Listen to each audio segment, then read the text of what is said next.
Hey, salut à tous! Alors, vous aimez le pain et les enclumes? Pas de problème, aujourd'hui on regarde Flamecraft. Dans Flamecraft, vous êtes un gardien des flammes et vous allez essayer d'utiliser au mieux les dragons artisans qui parcourent la ville et les boutiques qui sont devant nous pour réaliser des enchantements et créer des objets merveilleux. Tout ça pour obtenir des points de réputation, c'est cette piste qui est ici. Et évidemment, la personne qui aura le plus de points de réputation à la fin de la partie sera le vainqueur du jeu. Je ne vais pas vous faire la totalité de la mise en place, mais en gros, on a au centre de la table ici notre tapis de jeu, puisque c'est bien un tapis de jeu, c'est pas du tout un plateau, et c'est pas la version de luxe, c'est la version de base, donc ça c'est assez chouette. Sur ce tapis de jeu, on a disposé les 6 boutiques de base, qui correspondent aux 6 ressources de base, hein. On a la viande, le pain, les potions, les feuilles, les diamants et les enclumes. On a aussi ici les petits jetons qu'on met sur le bord du tapis. Donc ces boutiques, peu importe l'endroit où vous les mettez, hein, ça n'a pas du tout d'importance. On a aussi des emplacements pour de nouvelles boutiques qui arriveront un petit peu plus tard dans la partie. Sur chacune de ces boutiques de base, on va placer les 6 premiers dragons de base, dont les ressources correspondent également aux boutiques. Donc le dragon base de viande, on le met ici sur la boutique de viande de départ. Ensuite, on va constituer une pioche de boutiques. Donc on a 10 boutiques un petit peu plus avancées qui arriveront au fur et à mesure de la partie. On les met sur le côté. Et sur le centre du plateau ici, on a des pièces, hop, qui sont des ressources. On a une petite pioche de Dragon Fantasy. Alors au début de la partie, chaque joueur en pioche 2. On en garde un, on remet le deuxième sous la pioche. Donc ça, ce sont des dragons qui nous feront des points durant la partie et à la fin de la partie. On a aussi, hop, tout à droite, la petite pioche de Dragon Artisan. Donc ça, ce sont les dragons qui vont nous faire des bonus, qui vont nous permettre de récupérer des ressources. Au début de la partie, chaque joueur en pioche 3, alors en fonction du nombre de joueurs, on adapte, on en a plus ou moins. Et ici, on a 5 dragons artisans qui sont disponibles en permanence. Hop. Et enfin, ici, on a une piste d'enchantement qui vont nous permettre de gagner en gros de la réputation et de dépenser nos ressources. Chaque joueur reçoit également sa petite aide de jeu qui est très bien faite et qui rappelle les 2 actions principales du jeu, ainsi que son jeton dragon. Alors ils sont de chaque couleur, hein, mais ils sont tous identiques. Et une fois qu'on a fait ça, eh bien, on est prêt à commencer la partie. Comment se déroule le tour de jeu? Eh bien, c'est super simple, comme je vous l'ai dit, tout est indiqué sur votre aide de jeu. Vous pouvez, à votre tour de jeu, faire 2 actions, soit vous collectez, et en gros, vous allez récupérer des ressources, soit vous enchantez, et en gros, vous allez dépenser des ressources pour gagner des points de victoire. C'est pas beaucoup plus compliqué que ça, et le détail de chacune de ces actions est bien indiqué sur la carte. Alors, avant de faire l'action de collecter ou d'enchanter, la première chose que vous allez faire, de toute façon, ça va être d'aller dans une boutique. Donc vous allez prendre votre petit pion de dragon et le placer sur une boutique. Alors au début de la partie, vous pouvez aller où vous voulez, puisque vous n'êtes pas encore sur le plateau, par exemple, je peux me mettre ici. Mais lors des prochains tours de jeu, je serai obligé au début de mon tour de changer de boutique. Je ne peux pas rester dans la même boutique, donc je pourrais me déplacer ici par exemple. Peu importe vraiment l'endroit où est la boutique, il n'y a pas de question d'adjacence ou de proximité, hein, je peux aller de l'autre côté, il n'y a aucun problème. Petite subtilité, c'est que si jamais il y a déjà quelqu'un dans la boutique où je veux aller, je peux m'y rendre, il n'y a pas de problème, mais dans ce cas-là, si je veux m'y rendre, il va falloir que j'offre à la personne qui se trouve ici, ou aux personnes qui se trouvent ici, puisque s'il y a plusieurs personnes qui sont venues là, il faut que je donne une ressource à chaque personne, eh bien il faut que je leur offre soit un petit pain, une petite viande, un diamant, une enclume, une herbe ou une potion. Ou éventuellement une pièce, puisque une pièce c'est aussi une ressource joker, mais ça ce serait un petit peu gâché. Voilà, donc ça c'est la première chose que vous faites dans votre tour de jeu, avant même de choisir l'action que vous allez faire, vous allez vous déplacer dans une nouvelle boutique. Donc imaginons que ce soit mon premier tour de jeu et je vais décider d'aller dans la boutique du Dracosnack qui se trouve ici. Alors à partir de là, je vais choisir si je collecte ou si j'enchante. Alors normalement, il faut quand même réfléchir avant d'y aller, sinon c'est complètement idiot, mais on va dire que là, on va collecter. Donc collecter, je vais suivre les 4 étapes qui sont indiquées ici, l'une après l'autre. La première étape, quand j'arrive là, c'est que je vais gagner des ressources. Les ressources que je vais gagner, ce sont les ressources qui sont indiquées sur la boutique. Du coup, là, c'est une viande. Et les ressources qui sont indiquées sur tous les dragons qui sont dans la boutique. Donc là, il n'y a qu'un seul dragon sur lequel il y a une viande. Donc je vais gagner 2 viandes. Mais si on avait eu d'autres dragons ici, par exemple, hop, si ces 2 dragons avaient été là, j'aurais gagné 2 viandes, une potion et une enclume. Et également, au fur et à mesure de la partie, on va voir que ces enchantements vont pouvoir être ajoutés sur les boutiques. Si la boutique avait eu un enchantement ajouté sur elle, j'aurais aussi gagné la viande indiquée sur l'enchantement. Donc là, j'aurais gagné 3 viandes au total. Bon, là, c'est le début du jeu, hein, évidemment. Il n'y a rien sur la boutique, donc je vais tout simplement gagner 2 viandes. Hop, je récupère mes petits jetons. Une fois que j'ai collecté mes ressources, je vais pouvoir passer aux autres actions possibles quand je collecte. Et ces 3 autres actions sont totalement optionnelles. Je pourrais m'arrêter là si je voulais, mon tour serait terminé. Mais la deuxième action que je peux faire, ça peut être de placer un dragon dans la boutique dans laquelle je me trouve. Alors les dragons au départ, je commence avec 3 dragons. Donc j'ai un dragon potion, un dragon viande, un dragon enclume. Et je précise tout de suite que même si les dragons ont des illustrations et des noms différents, tous les dragons d'une même couleur ont les mêmes capacités. C'est-à-dire que là, par exemple, le dragon qui s'appelle Grillade et Flambé ont tous les deux le même pouvoir ici, même si ils ont des noms et des illustrations différentes. Ce qui fait qu'au total, vous n'avez que 6 pouvoirs de dragons différents dans la partie. Mais ça, on y reviendra juste après. Donc là, je vous l'ai dit, la deuxième action que je peux faire, c'est de poser un dragon dans la boutique. Et je peux poser un dragon qui respecte les prérequis qui sont indiqués ici. Alors évidemment, je peux aussi poser un dragon que s'il y a de la place. C'est-à-dire que si tous les emplacements de la boutique sont occupés, il y en a 3 par boutique, je ne peux pas poser de dragon non plus. Donc là, je peux poser soit un dragon viande, soit un dragon enclume, et ici, je peux poser un dragon enclume. Donc ça tombe bien, j'ai bien joué, puisque dans ma main, j'ai un dragon enclume et un dragon viande. Donc je peux choisir de poser l'un ou l'autre à ces différents emplacements. Alors pourquoi je vais choisir tel ou tel emplacement? Eh bien parce qu'à chaque fois, ça me donne un petit bonus. Par exemple, ici, si je mets un dragon, ça va me donner une pièce. Si je mets un dragon ici, ça va me permettre de piocher un dragon fantasy. Et le dragon fantasy, c'est des points de victoire pendant et à la fin de la partie. Donc évidemment, je sais pas, je vais poser, celui-là ici par exemple, je vais poser charbon à cet endroit. Donc c'est un symbole enclume et un dragon enclume, j'ai bien le droit de le faire. Ça me permet de piocher un dragon fantasy, je l'ajoute à ma main. Et ensuite, je peux passer à la troisième action que je peux faire durant mon action de collecter, qui est d'embraser un dragon.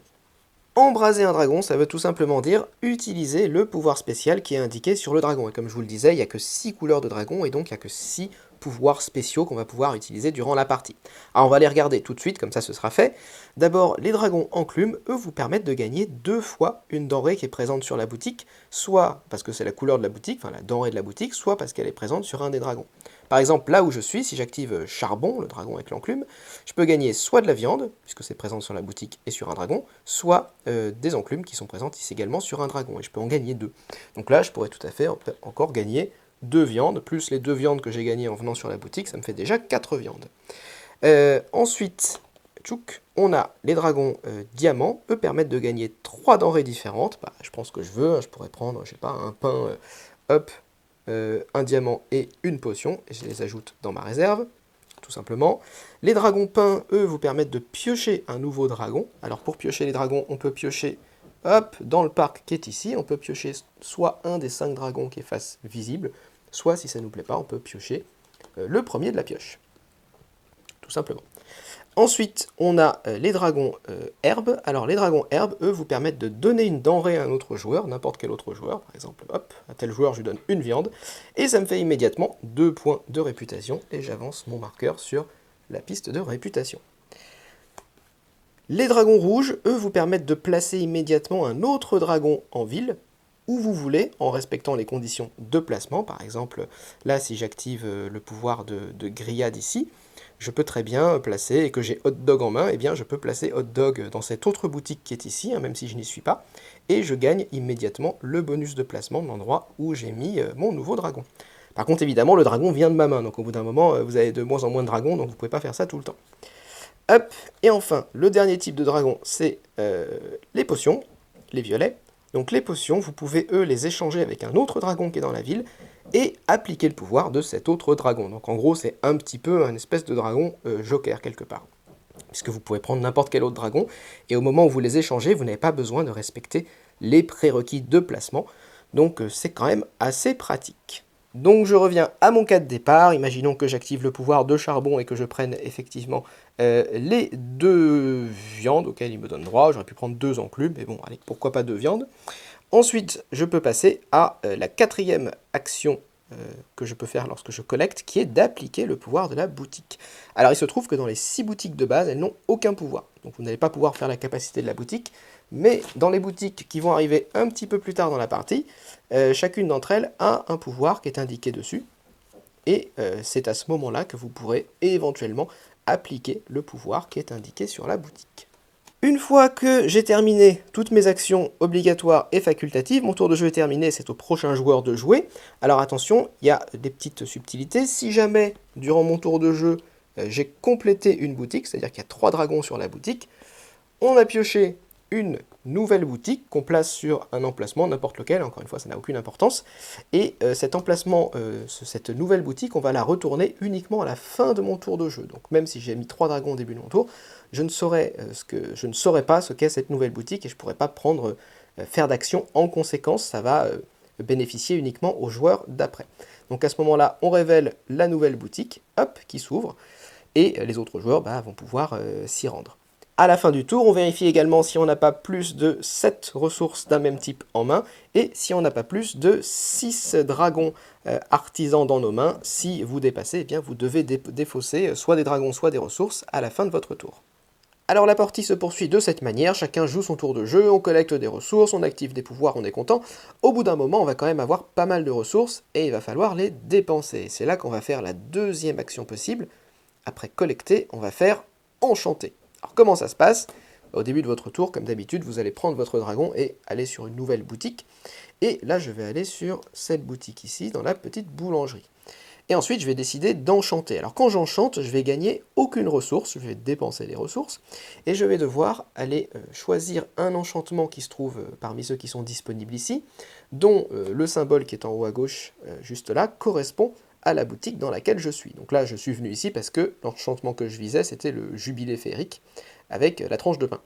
Donc, je choisis l'enchantement que je veux réaliser, et je paye les ressources qui sont indiquées dessus. Donc là, je dois payer 3 viandes et 2 feuilles. Hop, je prends mes 3 viandes et mes 2 feuilles, je les paye. Éventuellement, je pourrais remplacer une des ressources avec une pièce. Mais en général, les pièces, on évite de les donner parce que à la fin de la partie, une pièce, c'est également un point de réputation, donc un point de victoire. Donc, c'est pas génial. Et une fois que j'ai payé, je gagne le nombre de points de réputation indiqué en bas. Donc là, je gagne 4 points de réputation. 1, 2, 3, 4. Et en plus de ça, des fois, j'ai un autre petit bonus. Là, mon autre petit bonus, c'est que je peux piocher un dragon. Donc je vais soit piocher face visible, parmi les 5 disponibles dans le parc, soit face cachée sur le dessus de la pioche. Une fois que j'ai payé, eh bien, j'ajoute l'enchantement à la boutique dans laquelle je suis. C'est comme ça que si un joueur vient ici un petit peu plus tard, il gagnera, pour collecter, il gagnera encore davantage de pain. Donc j'améliore la boutique. Et ensuite, une fois que j'ai fait ce petit enchantement, je vais pouvoir passer à la deuxième action que me permet l'enchantement et qui est facultative, mais en général on a quand même envie de la faire, qui est d'embraser n'importe quel dragon, au pluriel, qui se trouve sur la boutique. Donc là, il n'y en a qu'un, donc je peux embraser que Bricheton pour piocher un nouveau dragon.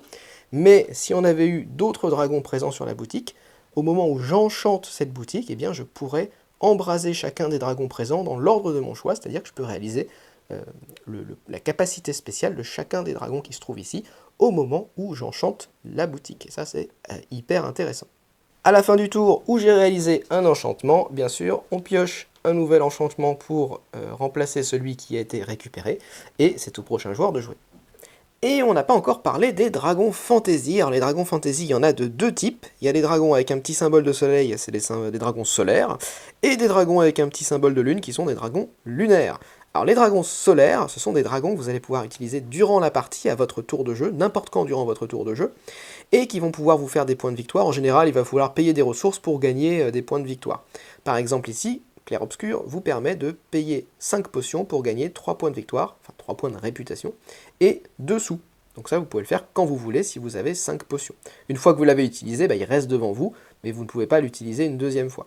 Vous avez des conditions assez variées, par exemple, à bras, vous pouvez gagner 3 réputations pour chaque boutique que vous remplissez ce tour-ci. Donc chaque boutique dans laquelle vous placez un 3e dragon à ce tour-là, ça vous fait 3 points de réputation. Bon, ça va être difficile de dépasser 6, parce que déjà remplir une boutique, c'est pas mal. Ensuite, on a par exemple Kadabra.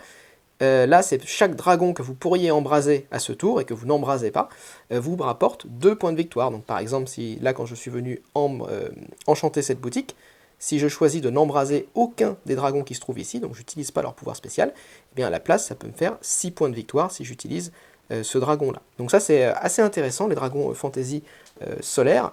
Mais tout aussi intéressant, on a les dragons fantasy lunaires, et eux, par contre, on les joue pas pendant la partie, mais ils vont nous faire des points à la fin de la partie. Donc, par exemple, Todd, vous gagnez 1 point de réputation pour chaque type denrée dont vous possédez un nombre impair de jetons. Donc, si j'ai un jeton de chaque denrée, lui, il peut me faire, par exemple, 6 points de réputation à la fin de la partie. Vegeta va me faire 2 points de réputation si j'ai 3 feuilles, et plus 3, c'est-à-dire 5 points de réputation si j'ai le plus de feuilles. Donc il y a aussi pas mal de petits éléments majoritaires. Après, vous avez des dragons qui jouent sur le nombre de types de dragons majoritaires dans la ville. S'il y a le plus de dragons enclumes dans la ville, bah, ça me fait tant de points, etc. etc. Donc ça, c'est des objectifs pendant la partie et à la fin de partie qui peuvent vous faire quand même pas mal de petits points de victoire. Je vous montre également quelques petits pouvoirs de boutiques avancées, qui sont quand même vachement plus intéressantes que les boutiques de base. Alors les boutiques avancées, déjà, elles sont plus intéressantes, ne serait-ce que par les emplacements qui sont ici, parce que dans les boutiques de base, en général, on ne peut pas trop gagner de points de réputation, on peut gagner un petit peu de sous et un petit peu de dragon fantasy. Là, vous placez un dragon, vous gagnez tout de suite 3 points de réputation, donc ça monte plus rapidement. Là, vous pouvez gagner 2 pièces d'un coup. Là, voilà, vous pouvez gagner d'autres éléments, par exemple 2 fois des dragons fantasy, des pièces. Là, vous avez le symbole ou joker, vous pouvez choisir la ressource que vous gagnez.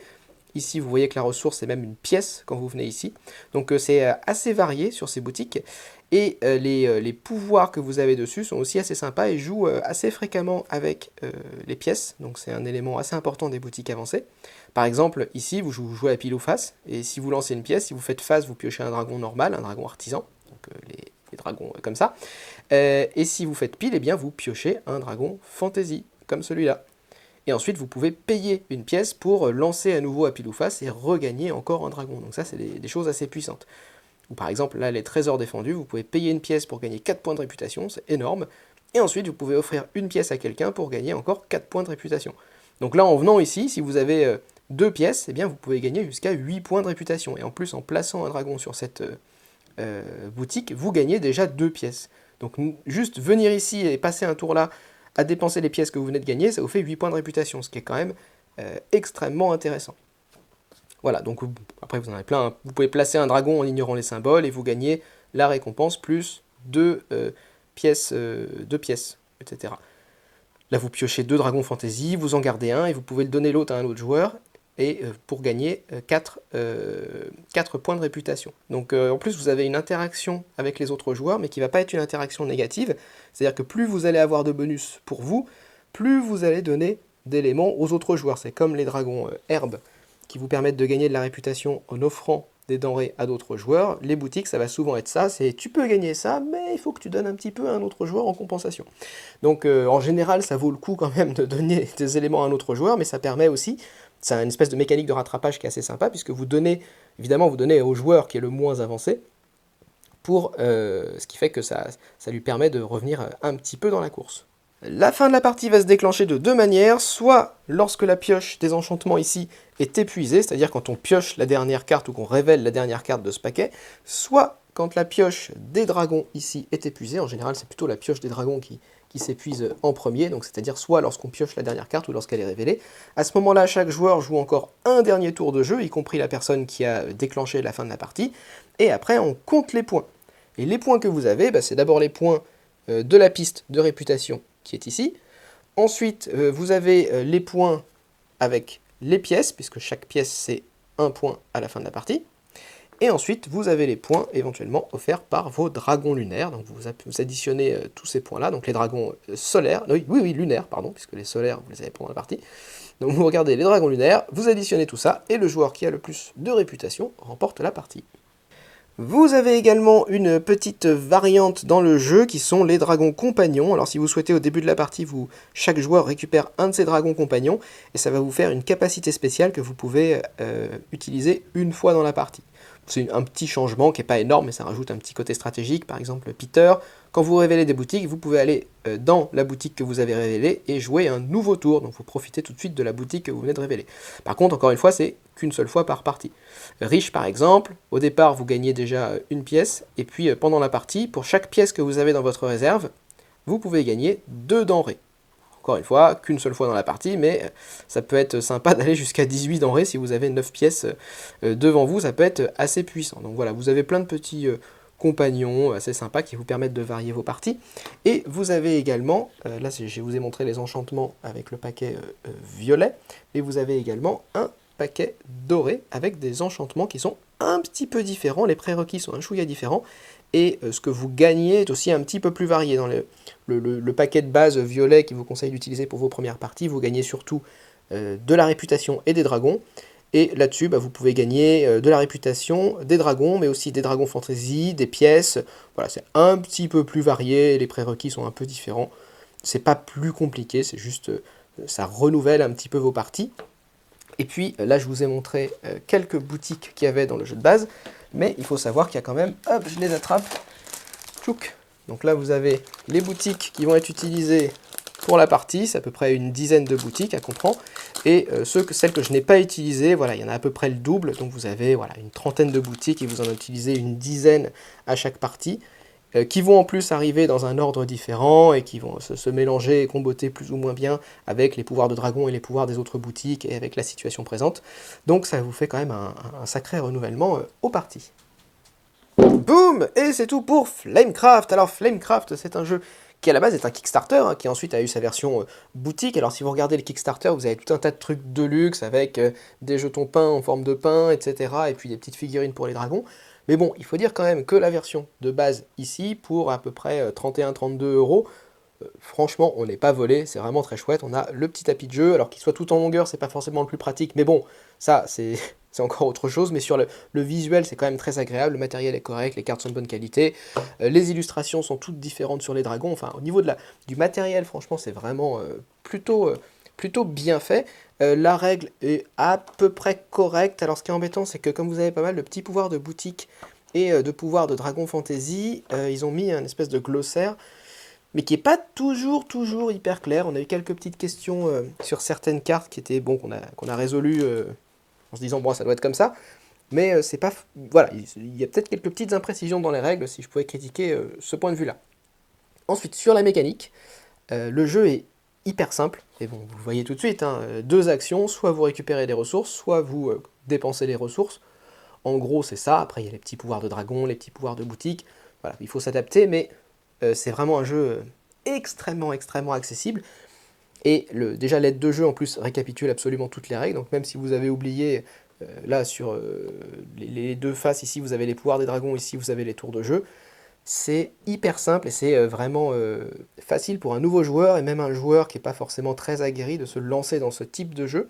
Et c'est là le premier point très positif, c'est vraiment que ça convient à la fois à des joueurs qui sont chevronné, parce qu'il y a quand même des choix intéressants, des bonnes décisions. C'est un jeu léger, hein, bien sûr, mais c'est pas extrêmement casse-tête, mais c'est un jeu qui convient bien même à des joueurs chevronnés. Aussi par le thème, qui est assez mignon et ça peut plaire à pas mal de gens, mais ça convient aussi à des nouveaux joueurs parce que c'est hyper accessible et surtout que le jeu se découvre petit à petit. Là, vous arrivez, vous avez vos boutiques de base. Tout au début de la partie, il n'y a pas de pouvoir sur les boutiques de base. Vous avez un dragon par boutique, vous avez 3 dragons en main, bon, voilà, il se passe pas grand chose. Et puis au fur et à mesure de la partie, vous avez des nouvelles boutiques qui apparaissent, pour le coup avec des pouvoirs un petit peu plus spécifiques et un peu plus compliqués, mais comme elles apparaissent les unes après les autres, en fait, il n'y a pas de problème, vous les expliquez les unes après les autres, il n'y a pas besoin de se lancer dans des dizaines d'heures d'explications avant de commencer la partie. Donc ça, c'est le premier point qui est hyper positif. J'ajouterai aussi la question du renouvellement, j'en ai parlé un petit peu, mais toutes les boutiques les boutiques avancées sont différentes, et elles sont vraiment sympas, c'est pas la même chose déclinée de 50 manières différentes.